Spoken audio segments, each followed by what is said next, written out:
SCP-049, le docteur de la peste. Classe, Euclide. SCP-049 est humanoïde en apparence, mesurant 1,90 m debout et pesant 95,3 kg. La Fondation est actuellement incapable d'étudier son visage et son corps plus en détail, car il est couvert de ce qui semble être le costume traditionnel des docteurs de la peste du 15e, 16e siècle en Europe. Ce matériau est en fait une partie du corps de SCP-049, les tests microscopiques et génétiques montrant une similarité avec la structure d'un muscle, mais ressemblant à du cuir rugueux au toucher, et le masque à de la céramique. Il a été découvert en Angleterre, par la police locale. Une force d'intervention mobile fut envoyée en réponse à une brèche supposée. Tous les civils dans un rayon de 500 mètres se virent administrer des amnésiques de classe A, dans le cadre des procédures de confinement initiales. SCP-049 semble très bien comprendre l'anglais, et reste très docile tant qu'il n'essaie pas de pratiquer la chirurgie. Le contact avec SCP-049 est toujours mortel pour l'homme.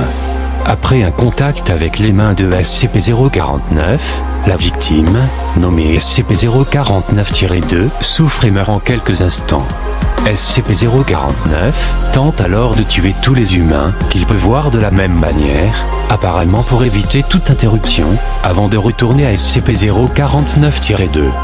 Il produit un sac contenant des scalpels, des aiguilles, du fil, et plusieurs flacons d'une substance encore non identifiée, à partir de quelque chose dans son corps.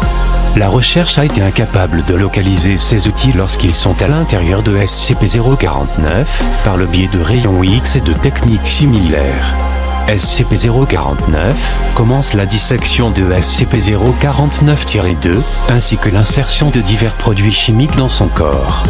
Après environ 20 minutes, SCP-049 recoue SCP-049-2 et redevient à nouveau docile. Après une période de quelques minutes, SCP-049-2 montre à nouveau des signes vitaux et semble se ranimer. Toutefois, SCP-049-2 semble avoir perdu ses fonctions cérébrales supérieures, et erre sans but jusqu'à ce qu'il rencontre un autre être humain vivant. À ce moment-là, les niveaux d'adrénaline et d'endorphine de SCP-049-2 augmentent de 300%, et il tente de tuer tous les êtres humains qu'il peut trouver, avant de retourner à son état second et erre jusqu'à ce qu'il rencontre d'autres êtres humains. À ce stade, l'élimination avec préjudice extrême est autorisée. L'incapacité à faire respecter ce protocole, en dehors des scénarios de test, est passible d'élimination. Les autopsies détaillées de SCP-049-2 ont permis de trouver plusieurs substances inhabituelles avec des produits usuels en grande quantité dans son corps. Cependant, plusieurs n'ont pas encore été identifiés. SCP-049 doit être contenu dans une cellule de détention sécurisée.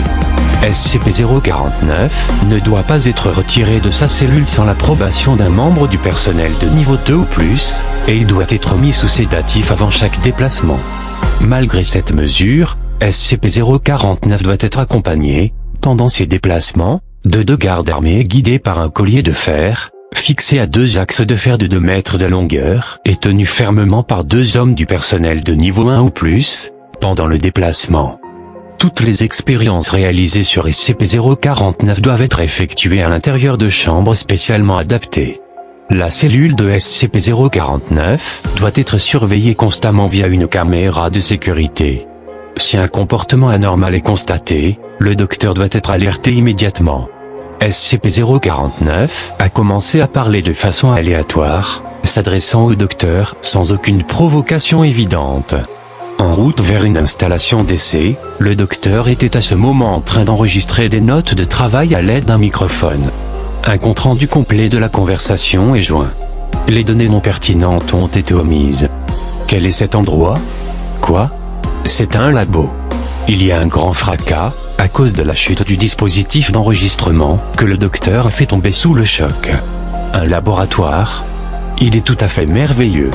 Ce n'est pas étonnant que j'ai vu si peu de victimes de la maladie ici. Oui. Vous voyez, je pensais que vous étiez incapable de parler. Je suis assez surpris que vous le puissiez. Oui mon cher. Je préfère simplement ne pas le faire. La plupart des victimes de la maladie sont mélancoliques et ne réagissent pas bien du tout à la conversation. Je vous ai vu à plusieurs reprises à présent, et je n'ai pas détecté la maladie en vous, donc je suppose que vous êtes aussi un médecin? Oui, effectivement, mais quelle est cette maladie dont vous parlez? Mais, mon bon docteur, la grande pestilence. Que voulez-vous que ce soit d'autre? La grande. Oh, la peste. J'aurais dû m'y attendre. Mais personne ici n'est infecté, je peux vous l'assurer. Oh, mon bon médecin, je peux vous l'assurer, la pestilence est là, et je peux la sentir. Il est de mon devoir dans la vie de débarrasser le monde de ce fléau. Mon traitement est très efficace. Votre traitement nous a coûté des centaines de vies. Votre traitement est défectueux. Mon bon médecin, mon traitement est très efficace. SCP-049 retombe une fois de plus dans le silence, et aucune autre tentative de le faire parler n'a été efficace. Nous avons réussi à effectuer nos tests ce jour-là, pour tenter de comprendre ce qui l'amène à effectuer une intervention chirurgicale, ou plus exactement ce qu'il détecte comme étant la pestilence. Jusqu'à présent, la recherche ne nous a montré aucune corrélation entre tous les membres du personnel de classe D sur lesquels il a pratiqué une chirurgie. Nous continuons à travailler là-dessus. SCP-049 a réussi à briser son confinement. Durant une période d'environ 5 minutes dans laquelle il était sans surveillance, il entra en contact avec un autre SCP. Après avoir été détenu, SCP-049 était très calme et aimable. Depuis cet événement, cependant, il semble que SCP-049 soit maintenant plus bavard lorsqu'il mène ses interventions chirurgicales.